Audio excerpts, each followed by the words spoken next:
Assalamualaikum warahmatullahi wabarakatuh.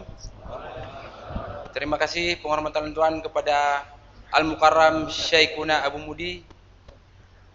Yang ingin lalu tanya Abu, bagaimana hukum puasa kepada orang yang tidak menjaga salat ataupun sembahyang, atau sama sekali memang hana sembahyang, puasa hana tinggal tapi sembahyang hana. Menang-menang Abu, terima kasih. Assalamualaikum warahmatullahi wabarakatuh. Terima kasih. Nah, puasa hana sembahyang. Dalam agama berpegang as-salatu imaduddin.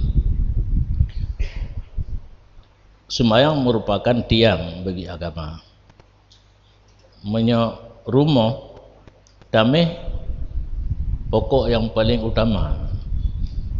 Hana damai hana jadi na rumah, tapi kana damai nyan bintih jit apa dua belut ilai kan, ruk napa jit napat tasisip kana damai hana damai hana pa ideng menancit urang puasa hana semayang, berarti rumah gak nyan hana damai, yang na bintih, yang na gasi, yang na bubung.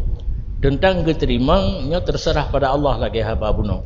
Menyusip syarat dan rukun ke puasa sah. Ketentang gak nyan hana semayang nyan dosa. Jadi kewajiban urang yang hana semayang wajib mempergunakan masa udip untuk qada semayang, selain yang tidak boleh tidak. Yang tidak boleh tidak dalam kitab tulis mengandung tidur dan lain-lain. Yang lain banyak wajib dipergunakan untuk qada sembahyang. Yang baik ni pegah-pegah dalam khutbah nya menjelang puasa berangkat na tinggal sembahyang harim, sembahyang tarawih. Yang baik.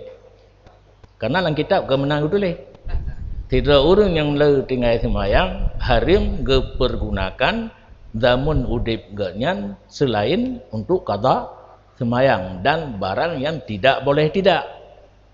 Karena na kejadian salah tidur khatib kepegah harim sembahyang tarawih menyau orang na tinggal sembahyang berokan na menambah urang sembahyang tarawih jino tinggal 6 ro dibuka kedai dipudik TV yang gara-gara salah pegah pegah lagi menulis biar tamah-tamah hana ketulis harim tarawih temat tarawih ditamang dalam mala buddha, barang yang tidak boleh hana itamang dalam barang yang tidak boleh tidak jenah jahana, berarti menyocit tekedi galak getah hawa getah ke semayang tarawih je dan menyosip syarat semayang sah terbang gaknyan gepubut harim dengan semayangnya, karena kageja pergunakan wate untuk buat sunat, sedangkan gaknyan harus dipergunakan wate untuk qada